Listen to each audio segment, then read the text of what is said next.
नमस्ते मैडम। नमस्ते BLO ma'am, क्या हुआ? कोई थोड़ी व्यस्त नजर आ रहे हो?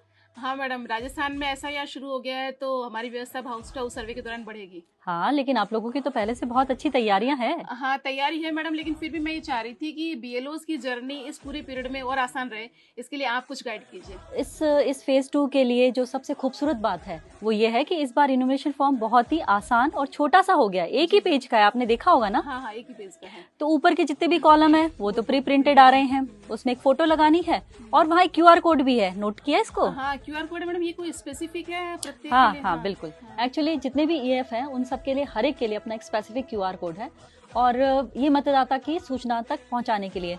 आपके भाग में कितने मतदाता हैं? 952।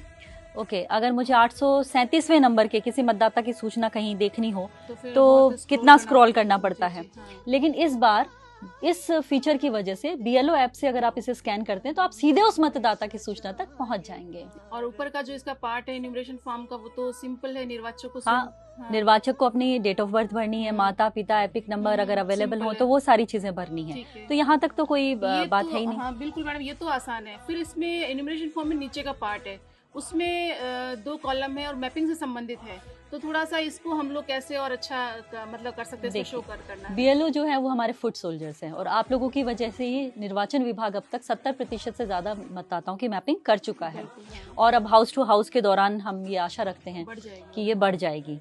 इस मैपिंग का तात्पर्य ये है कि पिछली एसआईआर जब भी हुई हो, राजस्थान में 2002 और बाद में बाहर के राज्यों में किसी भी सन में हुई हो, उसके साथ मतदाताओं की मैपिंग करना। तो जो बायां भाग है उस बाएं भाग के अंदर उन मतदाताओं की सूचना भरी जाएगी जिनका नाम पिछली एसआईआर की सूची में था। और जो दायां भाग है उसके अंदर उन मतदाताओं की सूचना आएगी जिनका स्वयं का नाम उस मतदाता सूची में शामिल नहीं था, लेकिन उनके किसी न किसी रिश्तेदार का, जैसे नाना नानी, दादा दादी या अभिभावक, किसी का भी नाम होगा तो उसका विवरण जो है वो इस दाएं भाग के अंदर आएगा। ठीक है। और इसमें कोई डॉक्यूमेंट? अरे नहीं भाई, यहाँ ये स्पष्ट कर देना चाहूंगी कि 4 नवंबर से 4 दिसंबर के बीच का जो टाइम पीरियड रहेगा उस दौरान किसी भी मतदाता से, किसी भी बीएलओ को किसी भी प्रकार का कोई डॉक्यूमेंट लेने की आवश्यकता नहीं है। ये बहुत अच्छी बात है मैडम हमारे लिए कि मतलब हमें डॉक्यूमेंट लेने भी नहीं है और मतदाता को डॉक्यूमेंट देने भी नहीं है। बिल्कुल, लेकिन एक छोटी सी बात मैं यहाँ कहना चाहूंगी कि बीएलओ के लिए एक एडवाइजरी जारी है, आप उसे जरूर देखें। आई कार्ड पहन के जाएं जब भी फील्ड में जाएं। इसके साथ साथ बीएलओ ऐप को लगातार अपडेट करते रहें और आपको जो डेली समरी शीट दी